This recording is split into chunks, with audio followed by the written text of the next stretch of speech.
You are listening to the Horse Radio Network, part of the Equine Network family. Well, hi, everybody. This is Glenn back with you, founder of the Horse Radio Network and host of Horses in the Morning Daily podcast for the last 15 years. Welcome to the WESA Retail Roundup. The Retail Roundup is your go-to virtual hub for all things retail. Join panel discussions, learn from webinars, share your thoughts, ask questions, and connect with your community. We host a virtual event or share educational content every Monday via the Retail Roundup Facebook page. And if you haven't joined that yet, search for Retail Roundup on Facebook, and please do join it. I think you'll enjoy being there.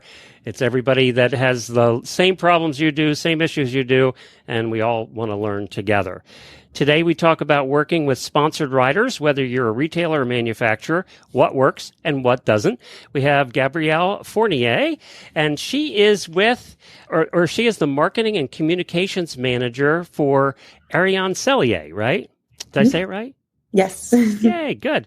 They work with riders, hunters, jumpers, equitation, cross-country, dressage, pretty much everybody, and more from a bunch of different countries. So we kind of felt that Gabrielle was the one to talk to when it comes with dealing with sponsored riders.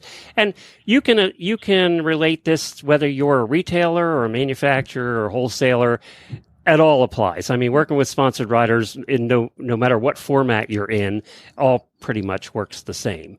And it has changed through the years. So, Gabrielle, before you got into it, I was dealing with this 20 years ago on the retail side. And, we had different expectations than now because of social media. And there's so much more access to social media than there was then. So hopefully everybody tuning in today will get something out of this. Gabrielle, what's your background? You come from the horse world or the marketing world? Where are you from? I actually grew up riding with the owner's wife. So it is all very connected. But I've been riding since I was 4 years old. So a little over 20 years. I've been very immersed in the sport at all different levels, but hunter jumper mainly. So I kind of grew up in the market. And then I went to school and I did Division I, Delaware State University. And I studied marketing my freshman year, but did not like math. So I changed my major None of us to do, history. even though we're marketers. I mean, I didn't want to do it. I wanted to go professional.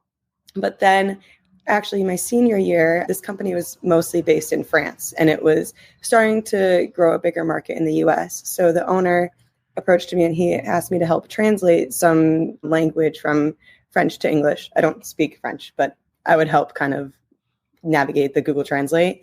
So that's how I kind of started my role in Ariane. And then once I graduated, he promoted me to manager and all of different things. So I've been with Ariane since the beginning. Do you speak French now? No. And my name is very French and everybody asks me that. Mine too. And I don't either. Yeah. Mm-hmm. I took it for years in high school, never got it. I'd never. Yeah. Yeah. No. It's actually, for me, it was just a tough language to figure out. So. Mm-hmm. So let's talk about sponsored riders. Let's get right to the topic. You guys deal with a lot of them. So let's start at the beginning. How do you find sponsored riders? So like I said, I've been in the sport for a very long time. And I feel like growing up with saddle brands and understanding the market from like person that rode in saddles, obviously, and needed saddles all the time because I rode a lot, I thought there was a gap in the equitation market. And as I was looking at sponsorships, obviously, we don't have a lot of money. We're a small and up-and-coming brand. So the sponsorship opportunities came in the equitation classes. And I had been doing the equitation, like I was just out of it. So I knew a lot of the girls and boys that were competing in equitation and needed new saddles because they were growing. So that's how I first, unofficially started getting sponsored riders because these, my friends, they were like, we need new saddles. And I was like, perfect, try Ariane. And then our name kind of was going everywhere as title sponsors of equitation championships. So I would say that's the unofficial version of how we got so big into sponsored riders. But when I came into the brand, Sylvain, the owner, had spoken with some higher up and coming jumper riders, but it's such a hard market because the other brands are very well versed in those and have, they pay the top riders to ride in their saddles, and we're not at a position to do that. So we're more focused on equitation, and they're our friends and we know them and they're great. So I think you answered the next question already. Do you pay them or is it a product deal exclusively? I would say it's a product deal. Not all of our quote sponsored riders are completely sponsored. Just because you're a sponsored rider with Ariane doesn't mean that you have received a free saddle or free anything. There are some riders that pay a very discounted rate and then they get free tack. There are other riders that we have traded in their old saddle for a new saddle. It's kind of varies on what they're doing and what we can do for them and they can do for us. But I will say, back to the equitation riders, like, these kids are so much better at social media even than me. So it's so much easier working with them, and they're promoting the brand. I don't have to ask them to do anything. They do it because they want to do it. They like doing it. So it's a little bit easier with our sponsored riders because, again, we don't pay them. They want to be involved in our team. They like the saddles. They'll promote it themselves. Well, and that's been one of the problems with sponsored riders through the years. And actually in generations in the past, sponsored riders got a bad name because they would get the free stuff or payment and then not live up to their side of what they were supposed to do. It's been an issue in the past. Mm-hmm. Yeah. So we look for people that actually want to ride with us and like the brand and like the saddles, and will say truthfully what they think about our brand. And obviously not everybody loves everything. So it's kind of tricky to see which ones are going to be authentic and not just want to say they're sponsored by someone. We want people that actually like the saddles in our brand, What is expected of your sponsored riders? Is there a contract, first of all, a written contract? Yes. So how we started with our riders, we did not have a contract because we wanted it to be so authentic. And we found that to be a bit of an issue. Yeah, it always is. Yeah, because we were growing and the brand was expanding. So people would talk and say, oh, go to Ariane, like they'll just give you a saddle, which is obviously not the case. I was going to ask you later on, is there a mistake you made? That was probably a mistake looking back, right? Yes. Yeah. So I would say in the past year, we've really locked down a contract. But again, the contract is not like other brands where it's you have to meet this minimum spend or you have to ride in our saddles for this many years. It just kind of outlines the agreement that we have when you have like a loaner saddle or this is what you've paid for the saddle. It just outlines the agreement that we've made. And then we also send them a media kit, which I think has really helped us. Does it outline what you expect of them in terms of promotion? Yes. So the media kit is kind of where we go and what's expected of them. I would say the contract is more based on what we're offering them. And then the media kit kind of goes into more details about what we expect. And again, there are brands that will expect. I have a lot of photographer friends and they work with not just saddle brands, but different things. And they want a post a week, a story, it's kind of unrealistic because they are riding and doing the business and have a life. So yeah. I asked and other sponsors and other brands that are sponsored by. Yeah. Mm-hmm. So what I ask is a post and or a story a month as a minimum, which I think is very fair. And they're showing. So if they post a random show picture and just tag us, I'm okay with that. We ask them to put us in their Instagram bio, our logo, a clickable link on their website, very basic things, but it kind of just introduces me, our brand, the logo, our social handles, things like that. Do you and should, people listening, should they really track that? I will be blunt. I do not track it because I think it's very hard. Now, I notice which riders are doing more than others, but again, it kind of depends. Like, we have a very big equitation rider riding for us, and I would say that she's on the lower level of actually posting a story and saying, I love my Ariane saddle, but she's winning all the time and tagging us and is so wonderful and so sweet and always rides in our saddles. So I think you have to kind of value what you're expecting out of each rider and what you're expecting when you're going into the partnership with them. I think that's one of the most important things that we can get out of today is you have to know what you expect before you go into it with them. Mm-hmm. And is it realistic? Right. That's the other thing. You're right. I've seen so many, and there are, you touched on it earlier. There are sponsored deals that are paid, right? Where the rider gets, at the higher levels. That's very common. Mm-hmm. But it's not, it's not necessarily. I think the people that we're talking to today, that's that might not happen. That's not a realistic thing for the companies either, right? But that doesn't mean you are given a product, you should expect something in return. That there has to be a return there by the rider. Definitely. Yeah. And so what happens if the rider doesn't hold up their end of the deal?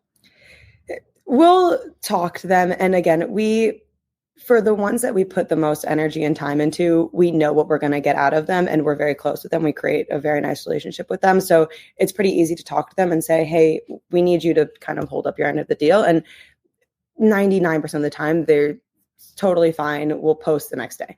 I think when we see some of our sponsored riders lacking on some promotion, it's because there's a problem and they don't feel comfortable saying that there's a problem, is what we found. And our brand is so small that we're a very easy company to talk to. So it's very disappointing when someone comes to us and we kind of push back and we're like, hey, like, is everything okay? Like, we haven't seen kind of you holding up your end of the deal. And they're like, you're right, we're moving brands. That is the most heartbreaking message to receive, just because we're so easy to talk to and we try to be so like easy line of communication. So it's very frustrating when that happens. And also there's a lot of up and coming brands that we're competing with now that see our sponsored riders, because I'm so transparent about which riders are with us. So it's easy for them to just contact them and say, here's a check, you want to switch? So that's a bit difficult to compete with. But again, if people actually like our saddles and like our brand, they'll stay with us. So it's okay. So what, we talked about the one mistake there. What are there other mistakes you think you've made in the past that you would advise others not to do? One actually pretty recently happened. So yes, we tried to go with people with the most social media presence because we don't have a large budget for marketing and sponsorship. So it's obviously much easier to go with someone and they promote it themselves on their $100,000 follower or 100,000 follower pages. But when there is an issue, they will post poorly about it too. Not always great. So we had an issue a couple months ago, and this person decided to post publicly about the issue that they were having. And that was a bit eye-opening. So we might render our contract to say, if there's an issue, you cannot post about it. You can come talk to us first, and then you can leave. But when we are openly sponsoring you and you're not talking greatly about the brand, like, that's an issue for us. And also, again, we're a very easy company to contact. So that was a bit of a miss, I would say, picking this person to sponsor. But again, that was and that's something that can be addressed in the contract ahead of time. Exactly. So that's a mistake that we made. Like, our contract is very broad because we don't want it to be like a jail, because we have sponsored riders that come to us and say, we want to ride with you, but our contract with X is so, like, we're scared of it. We don't want people to go around saying they're scared of a contract with us. Like, yeah, but it still also has to protect you as the company. Exactly. Yeah. So we're kind of navigating that. There's a fine line there. I agree with you. There is a fine line. When we do product reviews on the shows, and we tens of thousands of listeners, and companies send us products to review, and we tell them we're going to give an honest review. But I will say, because our listeners do the product reviews, if they hate it, and I've gotten products in, we only accept advertising with companies that we believe in their products, and we test them all. And if I don't like it for some reason, I tell them, look, I'm going to talk to you. If I totally don't like the product, we're just not going to do a review.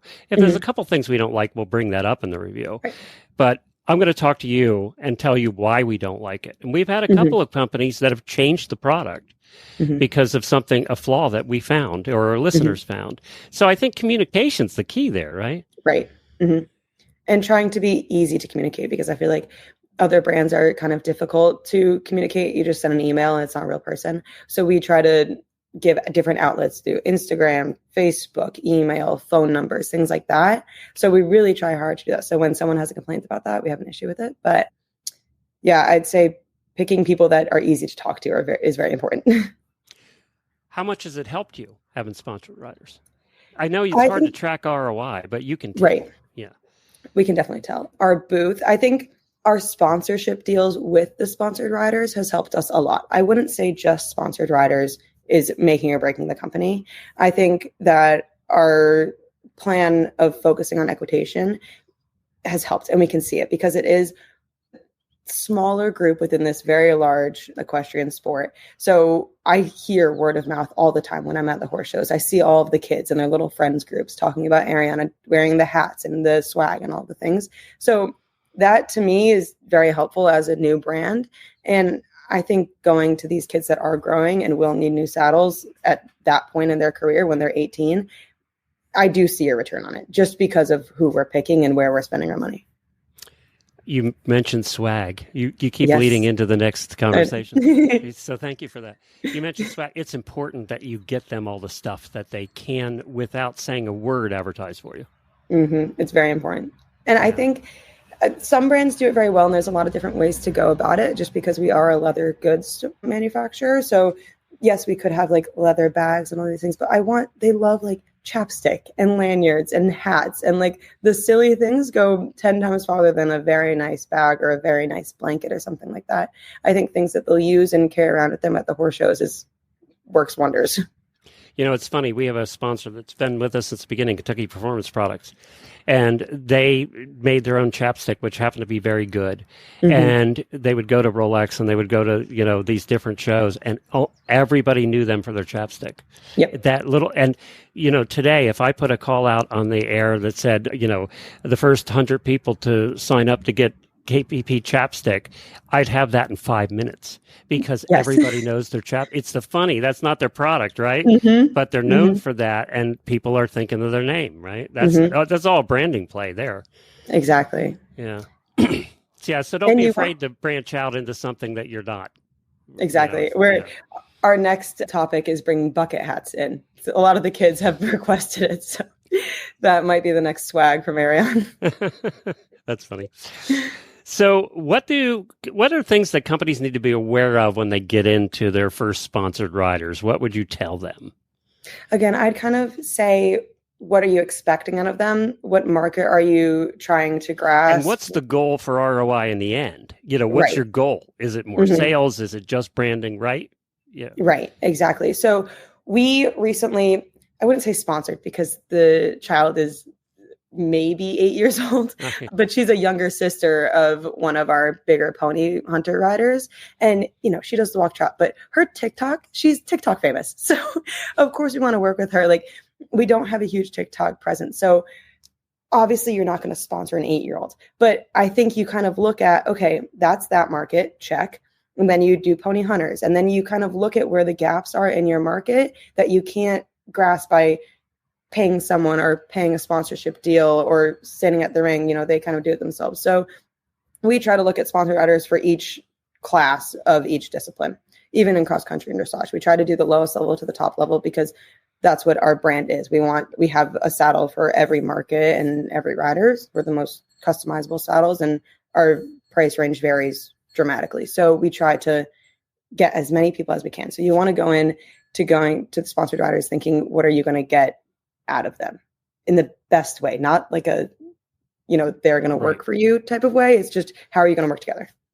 But that's the reason we're doing it, right? I mean, that's the ultimate reason you're doing it. And you have a very set structure, obviously, on price of a saddle. So you're kind of knowing going in that and it is an investment for you. If you're giving a rider a saddle, that's a couple $1,000 investment, even at wholesale prices, right? Exactly. So it is still, you are paying advertising. You do have to look at it that way. It is paid advertising, right?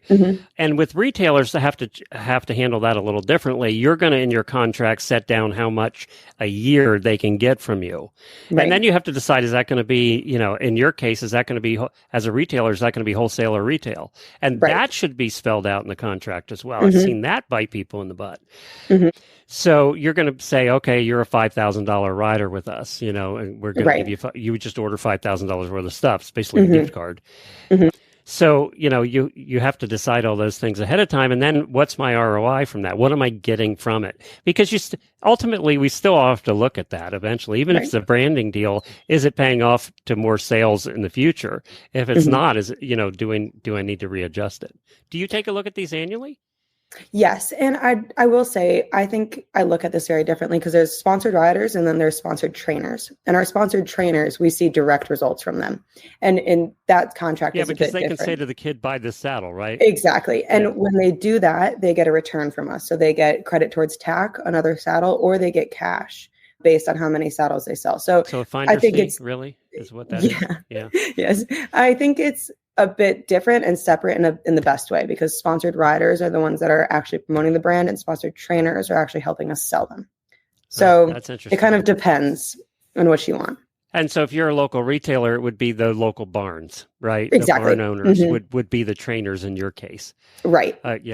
Treating them like that. And they would have a little bit different contract too. They do, yes.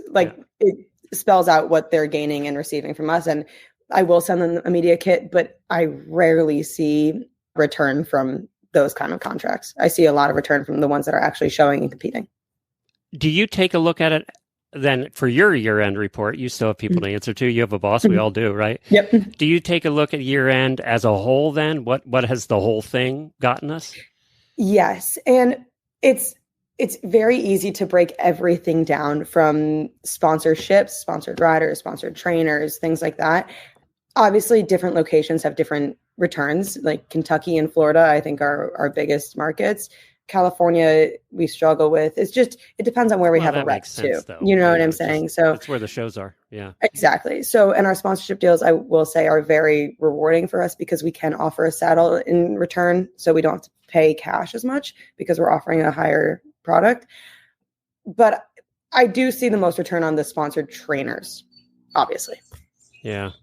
So, what's interesting about this too is every company does it a little different. There's no, there's no right or wrong here. Yeah, there's best practices, I think, but you're going to do it like you do it. I would say the one thing that is consistent across all of it is have a written contract. Yes. Because that will bite you later on. If just what you were saying, one disgruntled person and you've got trouble.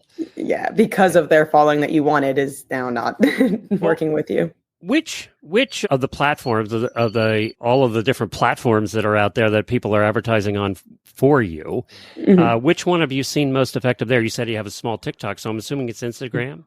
It's Instagram is the biggest one.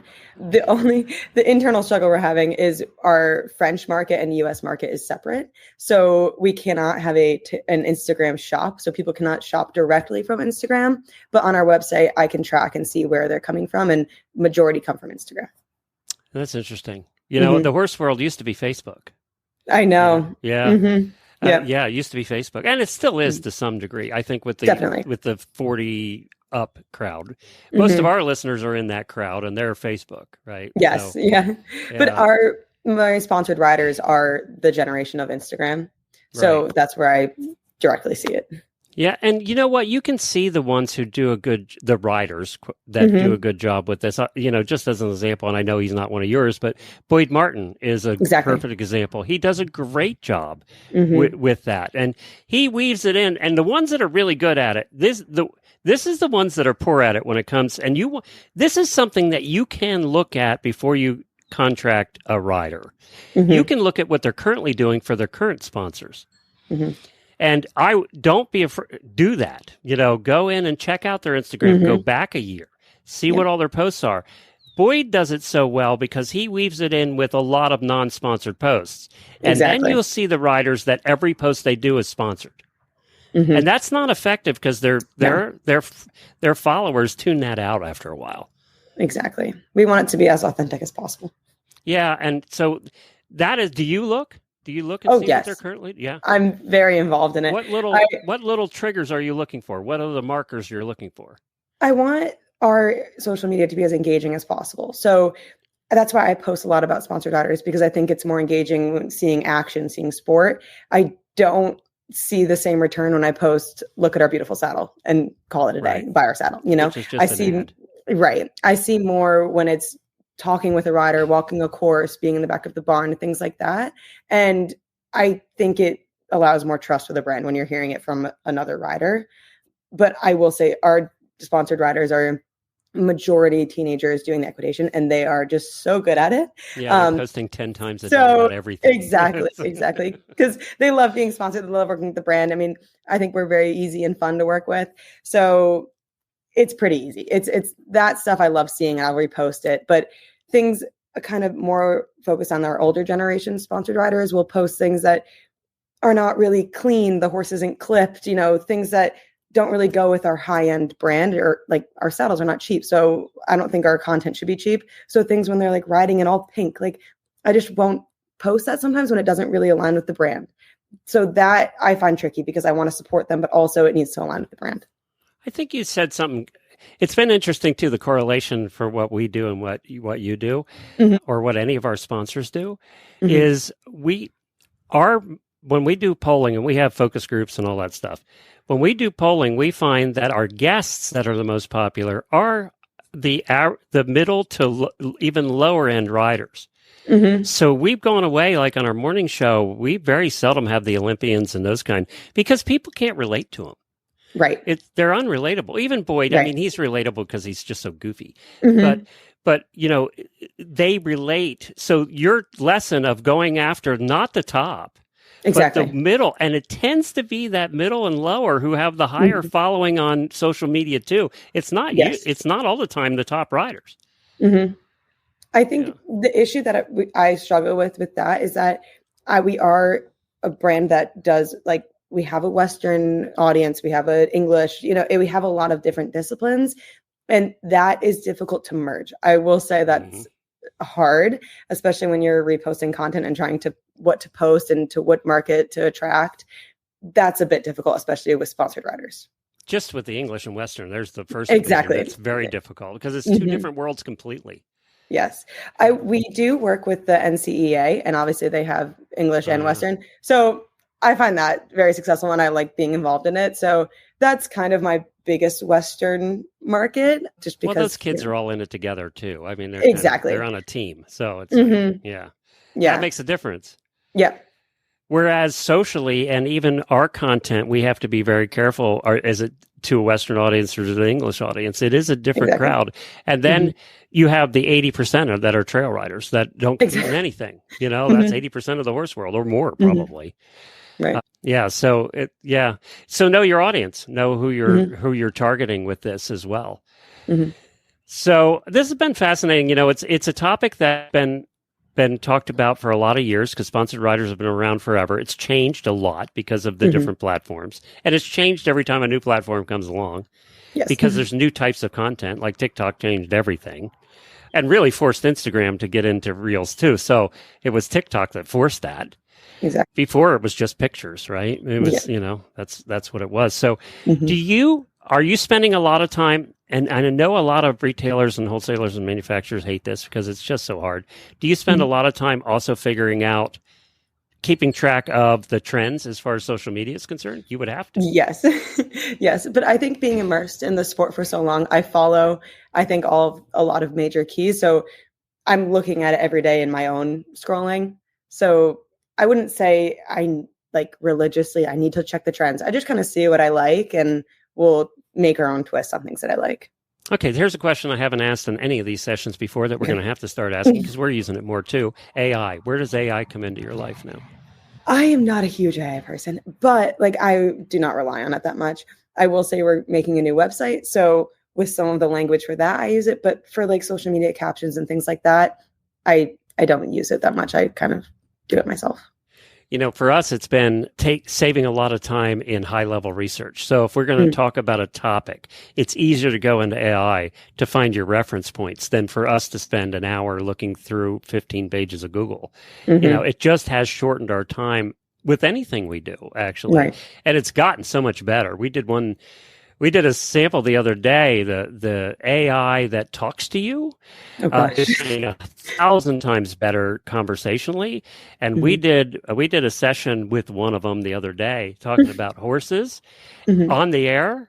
And we told him we were a podcast, and you would have guessed it was a human talking to you. Wow. And he made jokes, and it was eerie. It was just eerie. And the listeners all said it was just the eeriest thing. You would have thought he was a human. Yeah, I'm not I just didn't grow up in that, obviously. And I don't trust it. I like knowing what I have in my background. I'm okay. It's something we're all going to be using, though. It's not going away. It is not going away. I mean, we are using it. You do use it now because every search you do on Google is AI first, right? Right. The first results are AI. So we're all using it, whether we know it or not. Yeah, that's interesting. And I think you'll be using it more. Yes, unfortunately. We have used it to help write commercials and things. We write the commercials in our voice, but when there's a product that we need to go a little bit more in depth on, it does a good job with that. Okay. Because it'll give you you can tell it, look, I'm doing a commercial for a podcast.